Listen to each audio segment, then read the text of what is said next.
Știi că unele alimente pot influența negativ mirosul pielei tale, chiar dacă tu ai o îngrijire corporală riguroasă? Stai până la final să afli ce alimente cauzează această problemă. În topul clasamentului se află usturoiul și ceapa. Compușii lor din sulf rămân în organism mult timp, eliminându-se prin transpirație. Carnea roșie, digestia îndelungată, poate produce toxine care schimbă mirosul corporal. Alcoolul, chiar dacă nu-ți vine să crezi, berea și vinul pot fi simțite prin porii pielii. De asemenea, este necesar să ai în vedere și condimentele. Curry, chimion sau ardei iute pot influența negativ mirosul pielii tale.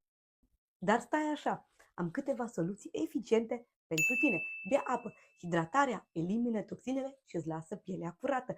Consumă alimente bogate în clorofilă, spanac și mentă. Acestea neutralizează mirosul. Încearcă suplimente nutritive naturale. Inner Balance te ajută la o detoxifiere corectă și îți echilibrează organismul. Te-ai confruntat vreodată cu aceste situații?